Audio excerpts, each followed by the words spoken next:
Channel news. Okay. First off, my name is Patrick. The channel name is Jack Crafty. You can call me Jack. It doesn't matter.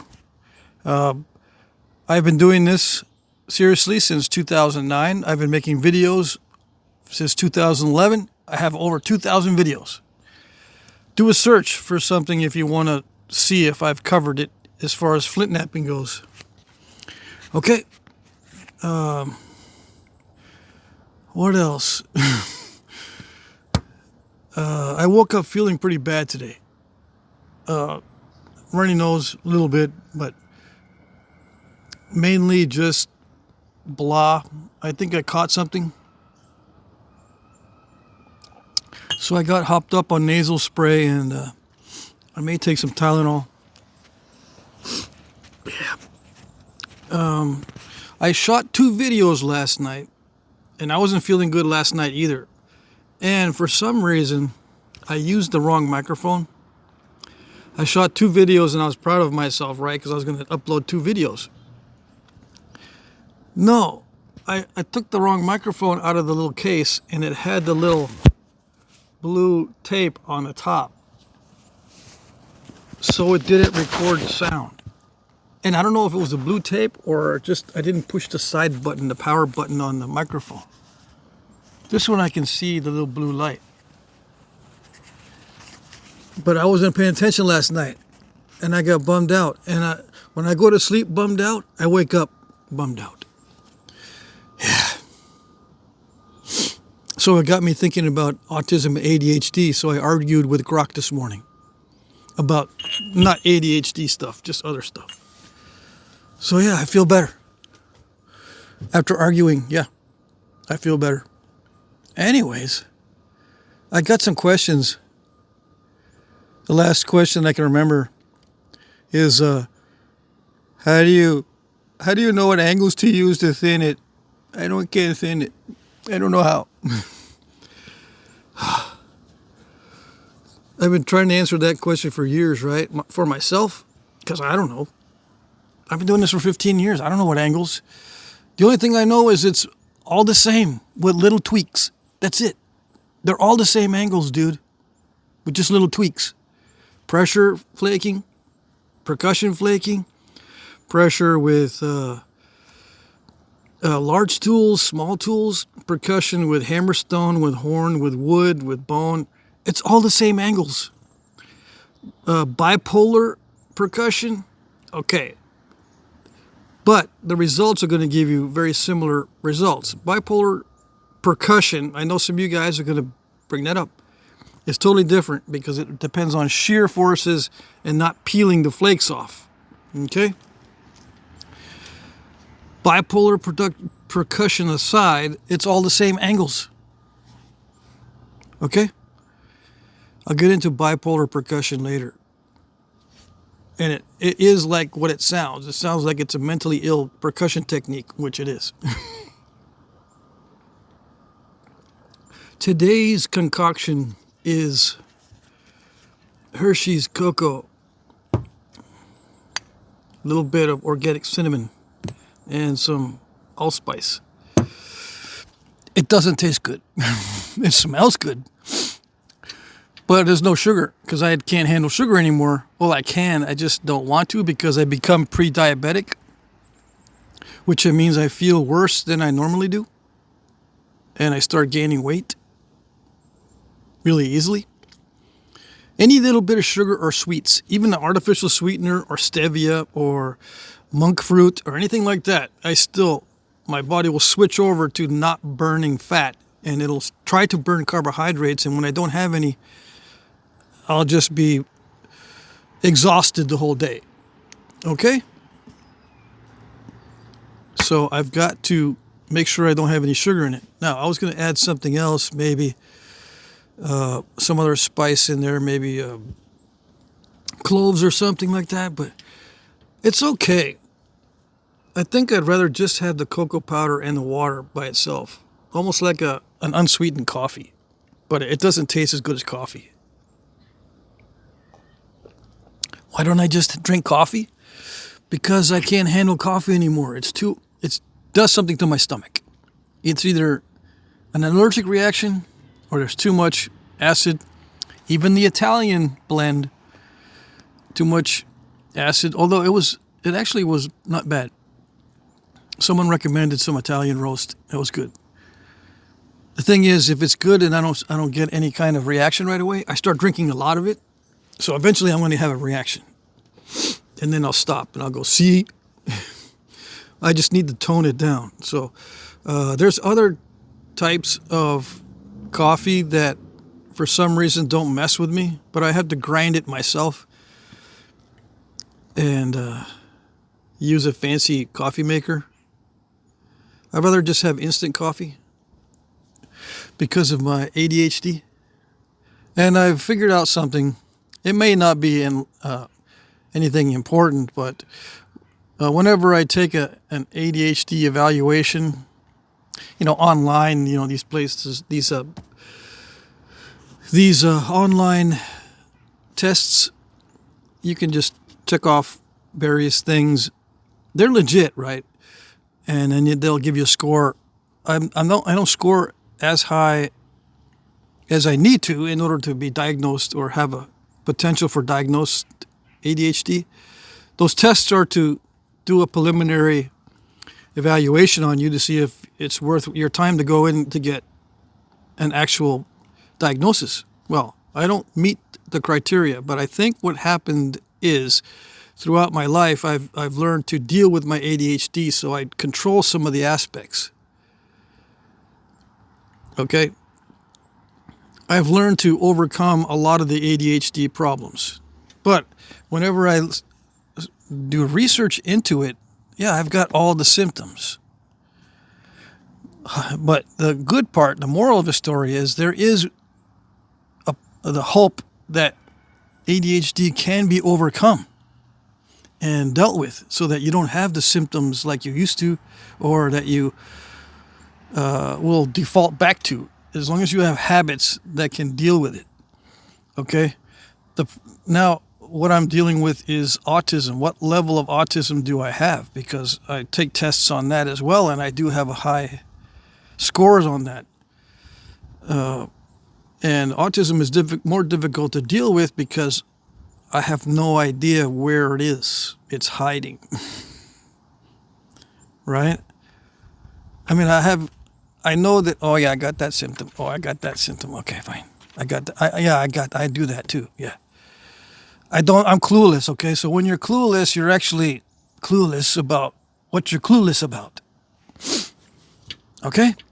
So people need to tell me. And with my ADHD, I don't want to be hanging around people telling me, oh yeah, you're doing that kind of funny.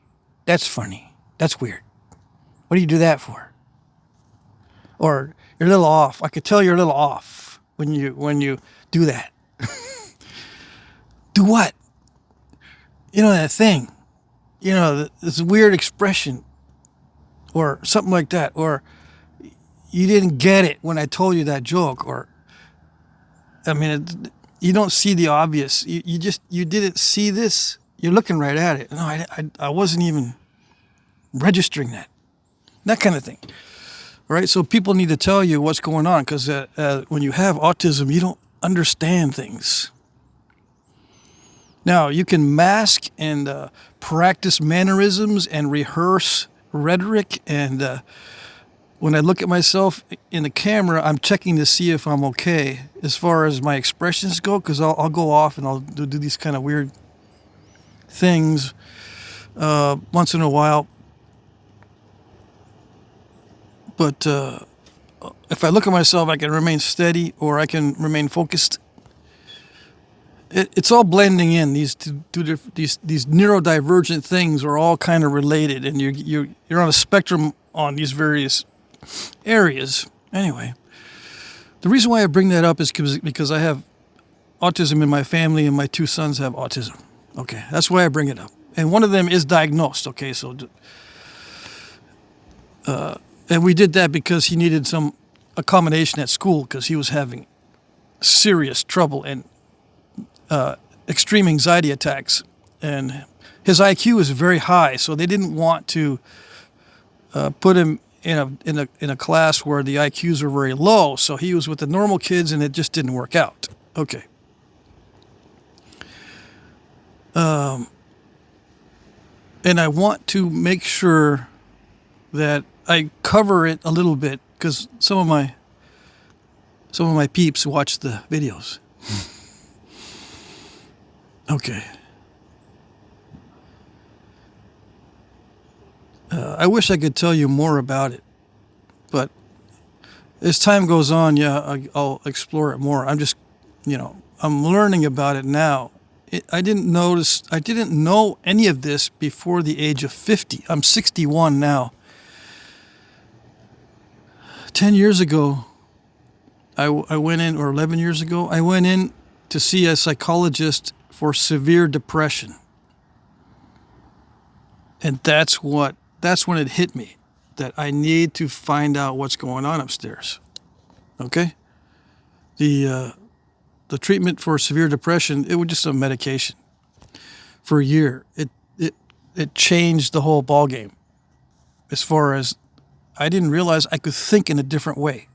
I thought I was stuck in certain thinking patterns, but the medication makes you think in a different way. And then you get aware of that and you go, hey, I don't need to think in this old way. I can think in this new way, even without medication. So it did help. And then after that, I learned diet is important in mental health. It can clear up your brain. And what does this have to do with Flintknapping and stuff? Flintknapping will ground you in reality because you're in touch with something that actually has consequences. So you need to adjust to those consequences, and you're grounded in a reality. You're actually doing something that has an effect in nature. You're not just thinking constantly about stuff. You're actually interacting with the physical world, and you're in the moment. That's important for mental health, to understand that that is possible and that that does exist. And this is not a simulation. This is something that you're affecting, and things affect you in the physical world. Okay? And then you're alive, and then you can die. These things are not simulations. Life is not a simulation, and death is not a simulation. Okay? Now, if you are a victim of gaslighting, yeah, you can exist within someone else's simulation, but that's just something that they're trying to control as far as what you understand. They know that it's not a simulation because they are creating the simulation. That sort of thing, Okay, so let's get back to question and answer. What is another question that I got recently? Oh, yeah. What did I video? Because I know some of you are going to ask, what did you video that you had to delete it because you didn't get audio because you were stupid? I napped some English flint and some heat-treated Keokuk. I will do it again today and tomorrow. I will reshoot the videos. I napped some Keokuk. I did this on that deleted video. And I napped some English flint. English. Or from the UK. I suppose it's English. It's semi-translucent. It naps pretty good. Even the nasty stuff. I was surprised. See the concrete in that? Spoiler alert, the concrete isn't that bad. It looks really bad, but it isn't. And you guys who nap this English stuff and you think, oh, it's so terrible. No, it's not terrible at all. There's some terrible stuff that you need to nap so you can appreciate what you got. Yeah. And the Keokuk I got from Brad. Was it Brad? Oh, no, Danny. Danny Collins. Sent me a bunch of this stuff. Primo Keokuk that I haven't been able to get a hold of. I don't know if it's because he heat treats it perfectly or what, but it's good stuff. And then I got to finish this on video. What is it? You'll see.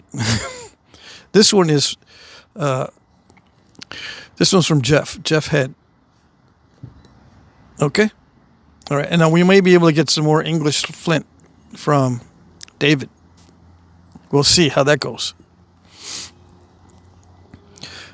And it can be heat treated, just because you guys will ask. So that's what I did on video yesterday. Just these bifaces. And I was explaining, one of the few times I explained play by play on the English flint, and I didn't get the chance to upload that because it was messed up. All right. I mean, I could have uploaded it without sound, but you're not going to get the play by play. So, and napping it ahead of time, it gives me a little bit of practice. So the next video would be better, I think.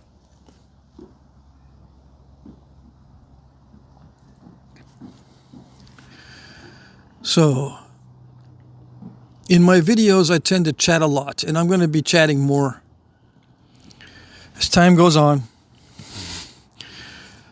I'm not chatting much now because I don't feel like chatting too much. I don't know. I get moody. Okay. And if I force it, it just, I end up not feeling, and I'm not enjoying it. If I force it, like if I think to myself, I gotta talk about some funny stuff today. But if I force it, it's not enjoyable. What was I did have a story last night in one of the videos. I don't know which one it was. There was a story. I don't know. I can't tell stories. But it was about cut marks in bone from stone. All right? Now, archaeologists, they get all excited about cut marks in bone from stone tools, right? And the story kind of went like, one guy's over there cutting on meat, and butchering an animal, and he's bumping into the stone, bumping the stone into the bone, and he's breaking the tips off. It's going, my tips just break. He's breaking. What is going on? I'm doing it right, aren't I? No, you're not doing it right, some other guy says. You're not doing it right because when you're cutting meat off bone, you're not supposed to touch the bone, okay? It's one of the basics of butchery. Don't touch the bone with the stone. Don't do it, okay? And then the guy says, well, instead of being ashamed, says, well, future archaeologists are going to think I'm really smart because there's cut marks in the bone, and that's what I'm doing, so I must be the smart one.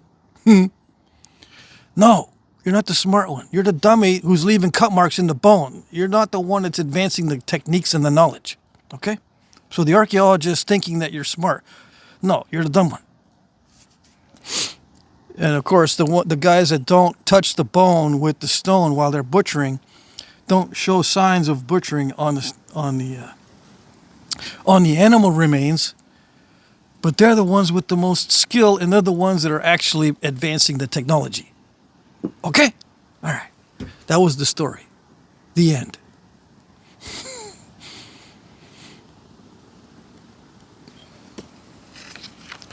Okay.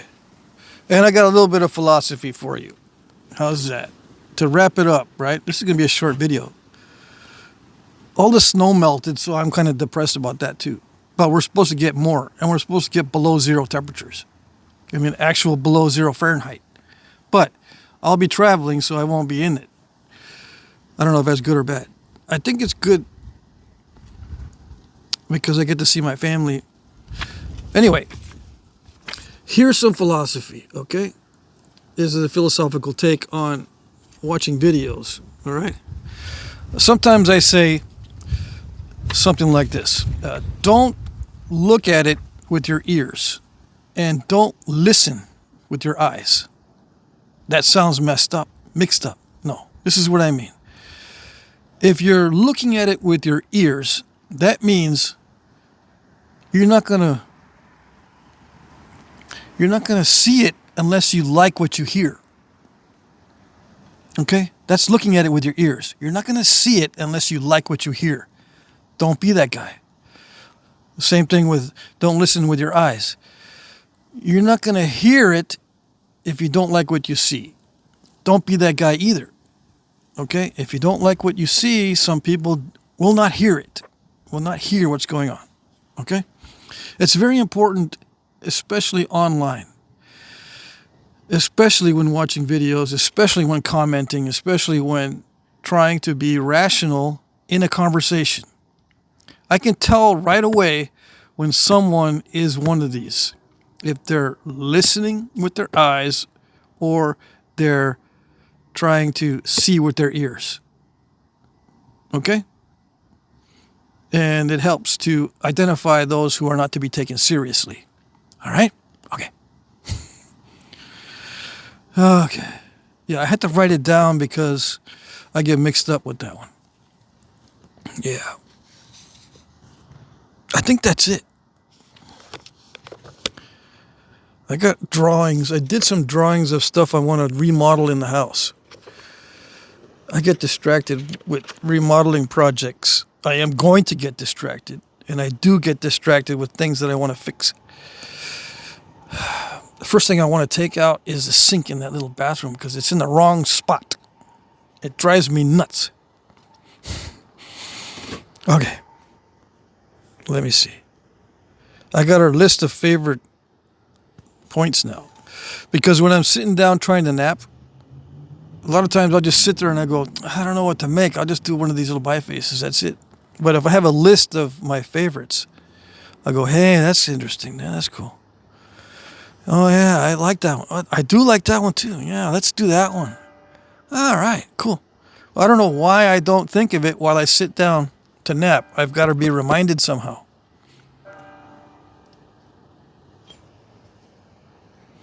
Four tolls on the belt.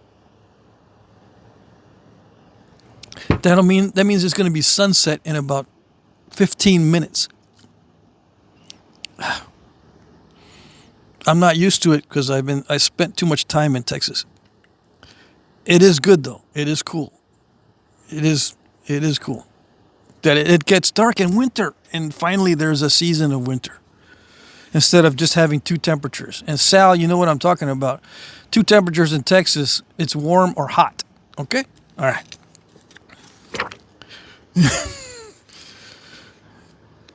I got to visit some buddies next year. I'm going to go down and hunt down to Texas next year. Yeah. I think that's it. Because I got no more notes. I was organized this time. Yeah. I was looking for this pen. Because if I don't have a pen that clicks, it gets me anxious that I can't click it.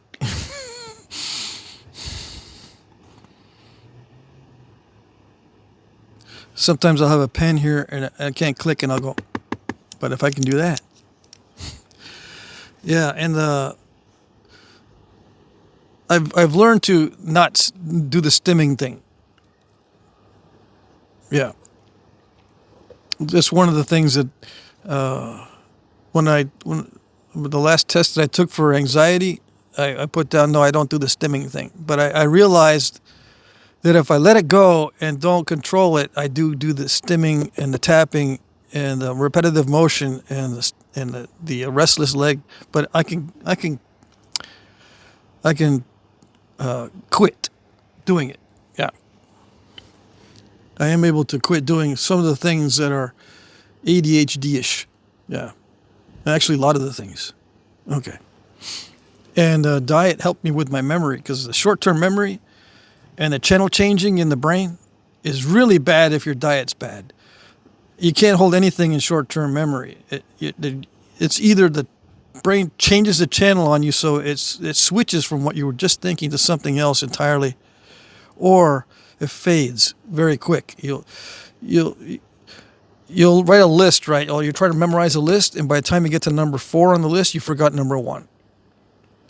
That sort of thing. But if your diet's good and your health is good and your mental clarity is not interfered with these bad chemicals, you can remember a list of 4 or 5 things. Yeah.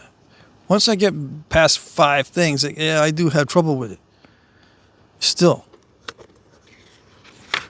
I was having early onset dementia as well, and I realized that I was having it while I was driving because I would become disoriented during driving. Where am I? Hold on, where am I going? Oh yeah. And that's not good.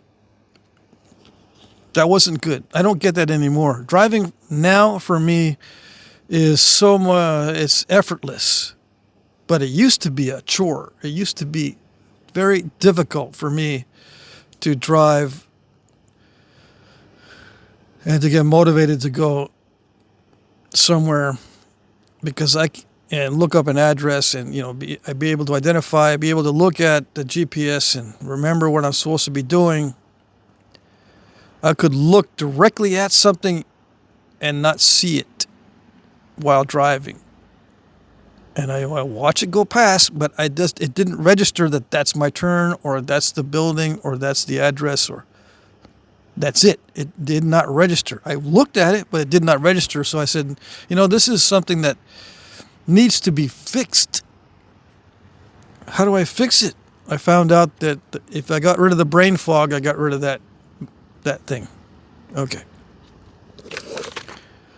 Yeah, I know it's weird. Neurodivergent brains have to do a lot of jumping through hoops and mental gymnastics and all kinds of weird stuff that normal people don't have to deal with.